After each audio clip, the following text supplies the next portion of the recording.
Hello, you are on the Heart of Success show, and I'm your host, Larissa Vakulina. Happy Wednesday. I'm so glad you're joining me here today because this show is all about success and in a true sense of success, success in all areas of our lives. In our society, we place so much focus and attention to develop ourselves intellectually. So this is really a one-sided approach because we ignore all the rest of our parts, like our psychological development, our emotional, our spiritual. So this is the places in ourselves, if looked at and developed and paid attention in the same way as we pay attention to our development of our intellect, is a powerhouse. It is opening our full potential. So today I decided to talk about it just last minute because I posted something on my personal profile about inner feelings, and the inner feelings are only can be experienced when we have the feelings, when we allow our feelings. But there was a few comments about that people are have trouble to accept the concept of feelings. They've been taught all their lives that use your mind, use your brain, use your intellect. So today I decided that I maybe jump from what I was planning to talk about a few days ago onto discussing with you these faculties, these places within ourselves that are most likely behind the development and growth that we experiencing everywhere in our society about our mental and intellectual growth and development. So mostly what we ignoring the fact that we are very relational beings. We relate to the world from the place of that relational objects from childhood. So we create the outlook on the world from that place of that belief that we formed as children. And it can be very limited, and it can be erroneous as well.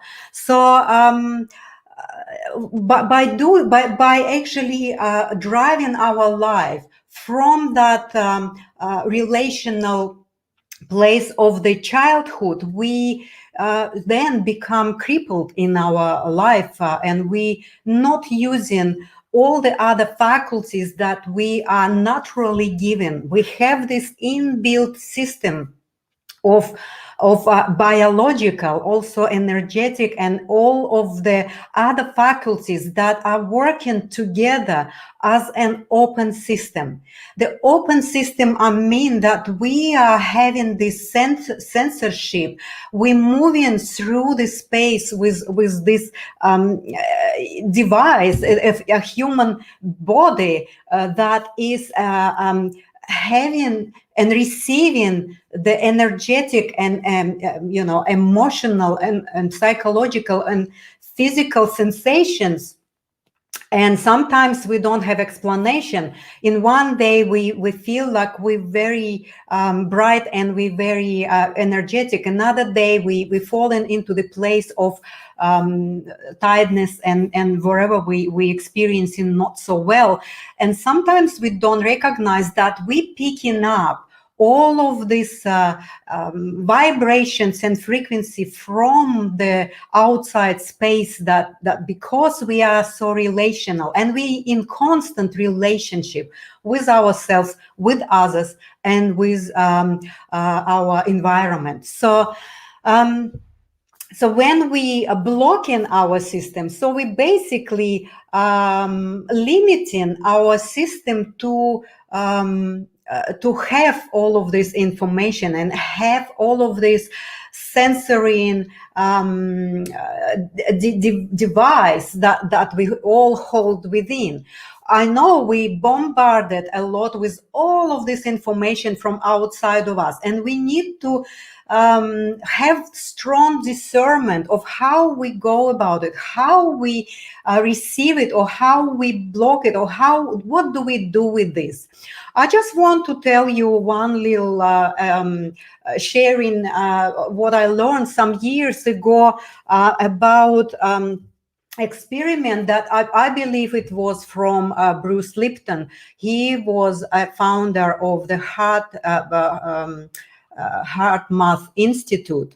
And they've been doing a very interesting experiments about the heart and how they've been making this statistical data about how and what our heart is actually doing. So they been making these experiments with thousands of people, and they have a very solid statistical data about the heart function and the brain function. So what they've done, they would put number of people, 10, 20 or 30, in the front of the screen, and they would wired up these people with measuring the vibration or the response of the heart and the brain at the same time. And they've been controlling what they're going to show on the screen. And through all of this number, thousands of the experiments, they've been amazed. They found that data that the heart started to be responding to the picture or to the event that's going to be displayed in the screen before even the picture would appear on a screen. So, and if the picture is going to be displayed, displayed a harmony or beauty, like, you know, sunrise or sunset or some natural landscapes, they found that the heart, before even the picture appeared, would respond in a very harmonious resonance. Whereas if the picture would be of destruction, of some sort of aggressiveness, or some sort of distracted and highly negatively emotional picture, well, the heart would actually be out of the resonance. It will be beating and showing response in a very anxious way, I would say. And whereas the mind would only start to respond when the visual sensation will be sending signs from the visual sensation. So basically the brain is some milliseconds behind the heart of already knowing what's gonna to be displayed, and the reaction of the heart is already there. So that was displayed for many thousands of the experiments, and the data was collected from that experiment, and it was presented to people. And I think the HeartMath Institute is still exists, and they doing amazing things. It's available, you can Google it.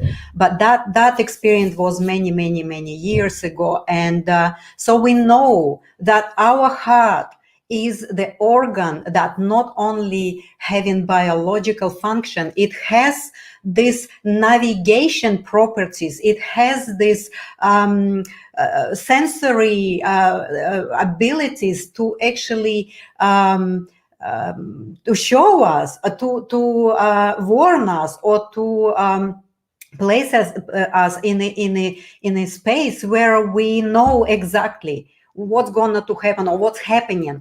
And for me, when we have this sense of intuition, or whatever we call it, it's our heart picking up information, and then we can employ our mind to read these sensations and have clarity what it is. We don't know how to do that yet. I think we are now in a stage of our development when we asking all of these questions, when we searching for the answers, when then the scientists start to really realize that it's not only the pieces of our biological organs that are doing some, physical support for our body. It has also its own consciousness, and it has also its own abilities to work together with each other. So what I also noticed is that there's an intra exchange constantly happening between the heart feeling what is outside of us or within ourselves, and then involve our mind into that inter-exchangeable dynamics, so that we can utilize all of it in a much more beneficial way for us.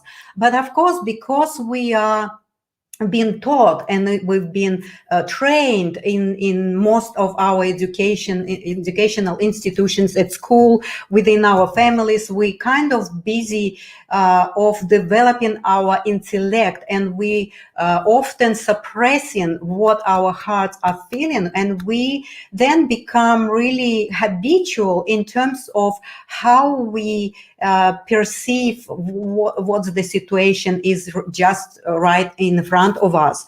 So I just would like to share with you another interesting my own experience with that. And what I also noticed, that a lot of people start to open up their system only when they are in a time of crisis, or in time of some pain, in time of discord or some diseases or something dramatic happening, when people are just hitting the wall and they don't know what to do. They are in a space of unknown, and that's where they more willing to start to look at different possibilities and involve their own navigation system. So I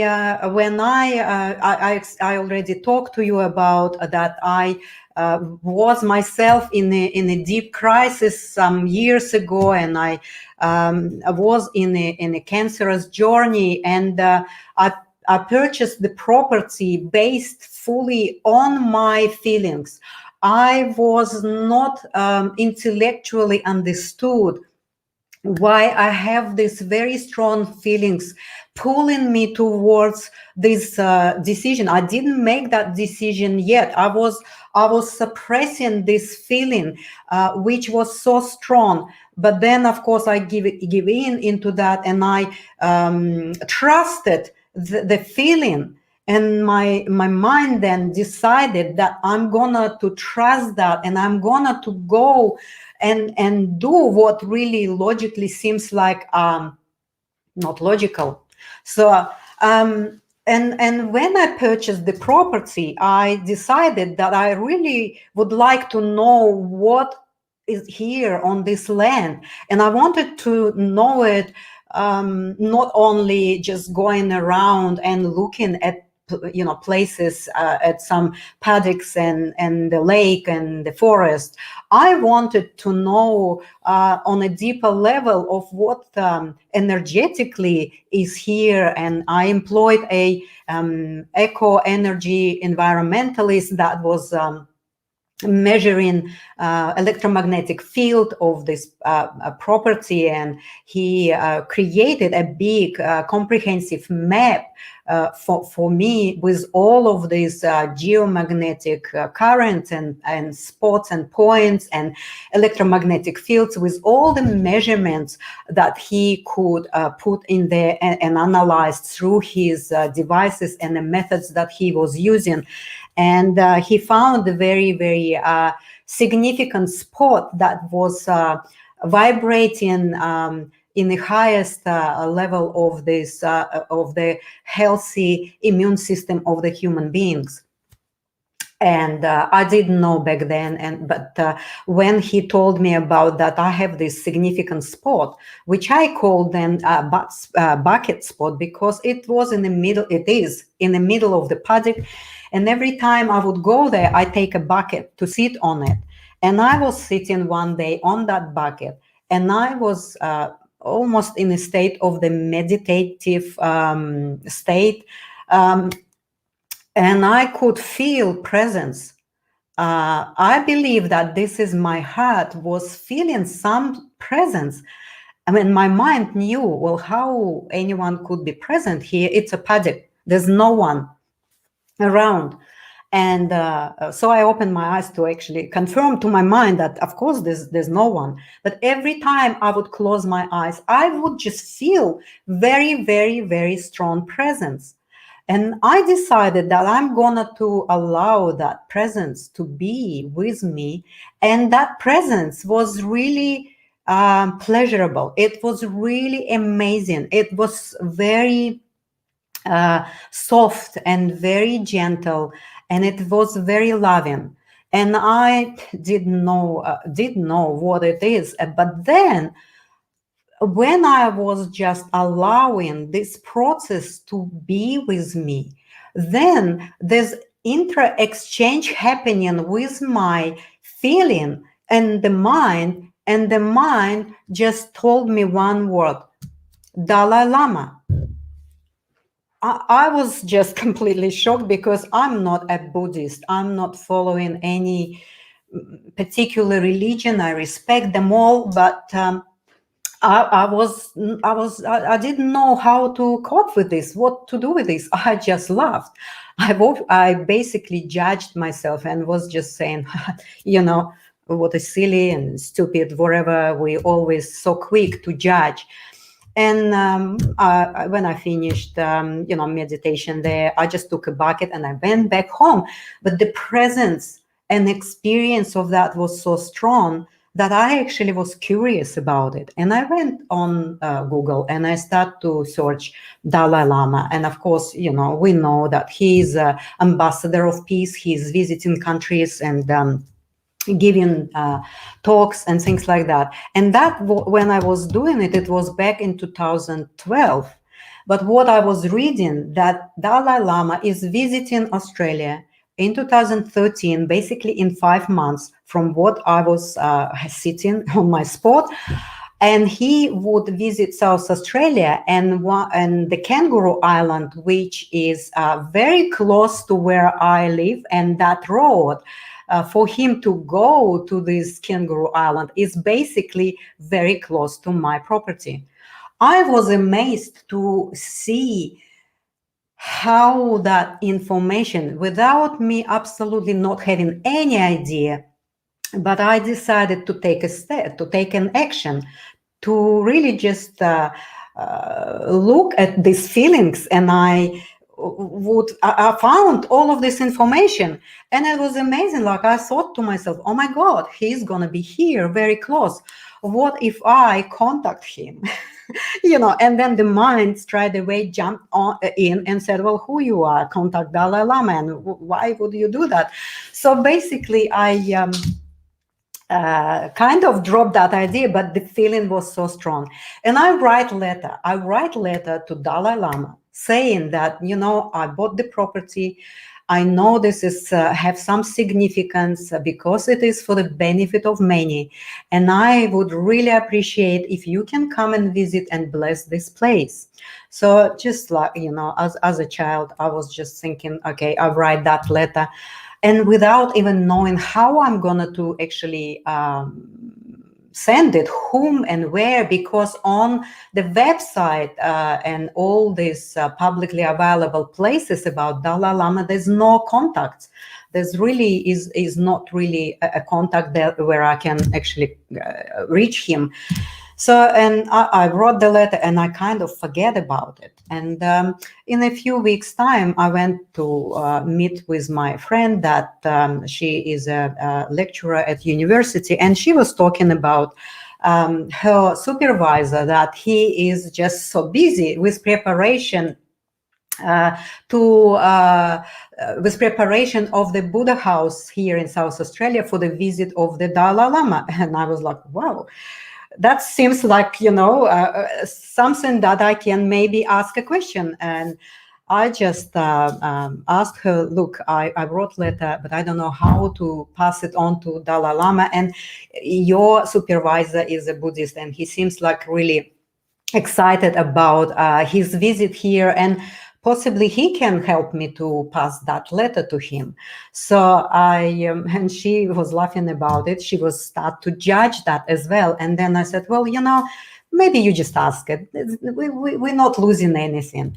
So and then I forgot about it. And in a few days' time, she calls me. She said, I've asked him, and he said, well, he's not promising anything, but he said that I can email to him that letter.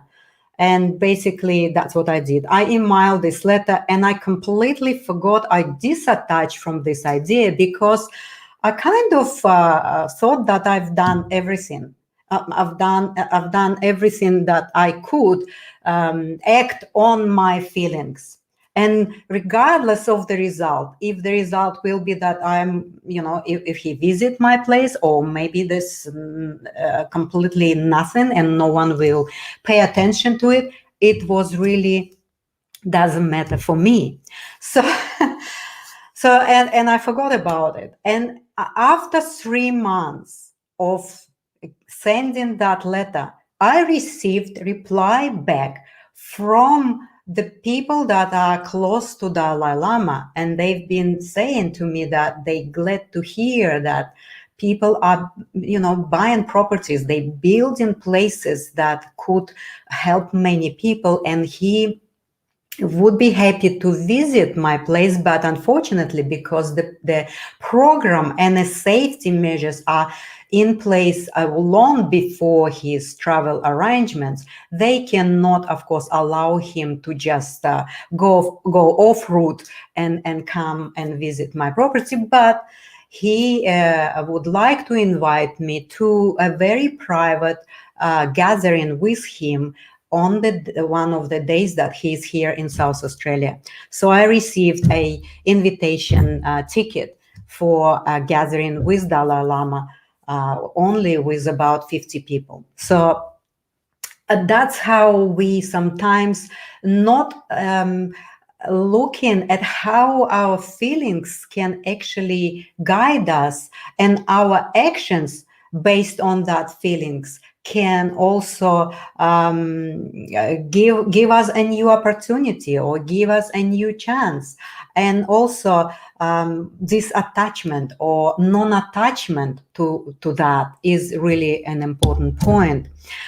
So that's my kind of sharing with you today. But what I feel every day that we live in on a daily basis with these hard feelings, and most of the time we kind of override it with our intellect, and we always having this good or bad, right and wrong, correct or not correct, and then we override the navigation system, the full potential that we actually can utilize in our life if we just give a little bit of space and time for these feelings to ripen up within ourselves, and allow our mind to scan and read that information.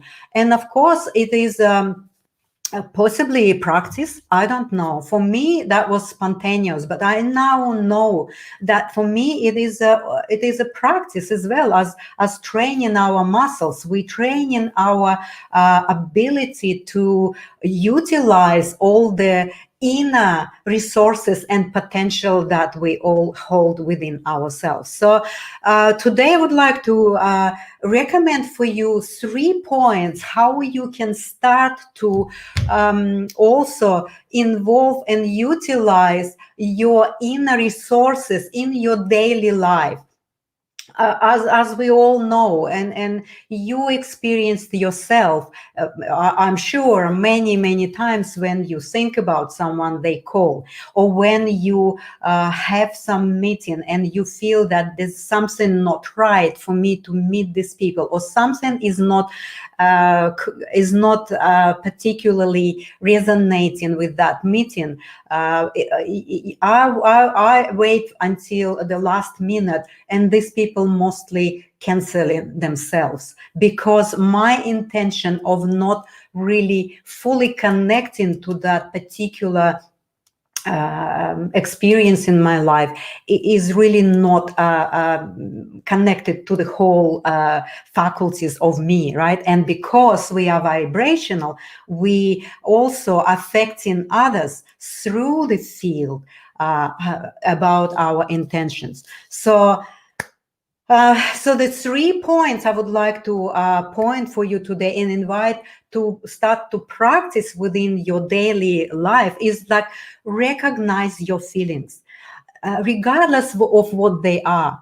Because when we are out of our comfort zone or out of or in discomfort or in pain or in some sort of suffering, we're so quick to disregard these feelings. We want to take us out very quickly into the positive and pleasurable feelings. But if we stay a little bit longer with these feelings, and also we make decision that we're not judging them, we're not jumping off these feelings, and instead we ask ourselves, am I responding to the presence, or what is this I'm feeling? You just ask that question, what is this I'm feeling? And then we have this mechanism of either respond or react. So then we need to ask ourselves questions like, am I responding right now to this present situation, or I am reacting in exaggerated way? So when we start to train ourselves in these questions, we very quickly would find how we still hold this childhood patterning and all this defensive survival mechanism that we still automatically out of our awareness using. But I think it's time to start to have our awareness a bit more building up this awareness and start to use it to our benefit, because that material of that pattern is actually not so far away from that conscious level, and we can make that decision. So the third one is, through our discernment, you need to decide if you act on your feelings or you don't act on your feelings. So this is really what I wanted to share with you today. And I would like to invite you to build that bridge between your heart and your mind, because the inter-exchange is happening automatically anyway. But we need to start to learn and have the awareness of these dynamics that going on within ourselves. And also, if you somehow feel stressed, or if you feel out of balance, if you are in some sort of crisis or in some place where you feel very stressed or anxious and worry, or something happened just recently, or even a couple of hours ago, I have this free offer for you, how quickly you can take yourself and shift your mindset from that worry and from that place of recycling negative thoughts into the place of the unlimited possibilities, into the place of what could exist in that situation, in that moment. So you can download that very fast 5-minute exercise from that link that is going right now down in my screen, and also would like to go and into the comments and see how you've been also interrupting with me, which I didn't pay attention before, because I really wanted to just tell you everything that I was coming to me. So MJ, thank you for being here, and Vicky, thank you. Adil, well, thank you for being here. Yes, interesting experiment. Absolutely. That experiment was very interesting. And it is still that the Heart Math Institute is doing amazing things. Vicky is saying interesting. Yes. So we don't know a lot. And right now we are in the age where we molding our curiosity into the future. We want to know, and so that's really is like we want to start to understand our full potential, and this is really a work of our individual selves and also collective work that we can do. So yeah, Vicky saying, yeah, that, wow, that is cool, so cool. Bucket spot, yes, it used to be a bucket spot because I used to sit on a bucket there, but then later on in 2013 I built by recommendation of this eco energy environmentalist a paramagnetic tower on that spot that is about 4.5 meters, big construction that is actually works like an amplifier of this energy and sending to all the property, not only having it in a very particular specific spot. So it's a paramagnetic tower spot now. So yes, Dalai Lama, that was interesting experience for me, and it is an experience of almost like completely crumbling my my old belief in only believing what I can see, what I can feel, what I can touch. So this experience for me also brought for me these other possibilities and other feeling sensory system that we all have, and trusted as well. So that was yes. How cool is that? So communicating with the unseen intelligence, yes. Very often we don't we even if we recognize, we don't give it a chance for our intelligence, for our system to actually know what it is. We very quick to jump into the judgments, or we very quick to jump into what our mind is actually telling us. But I guess when we allow that, when I would say we drop our mind and allow the intelligence of our senses and interrelationship between heart and the brain to reveal to us, well, it's a mind-blowing information. So, yes. So it is a beautiful story, and I still remember the time when I was within the group of people talking for about 2 hours. We've been in the presence of Dalai Lama, and I came to him and I introduced myself and I said, you know, I wrote a letter about the property that I bought and I really wanted you to bless it. And he said, oh, that's them. This is them that always constantly are controlling me, where I go and what I do. Well, next time I will come and bless it, he said to me. So that was a very joyful evening. Thank you for sharing your experience, Adil. Thank you for watching and being here.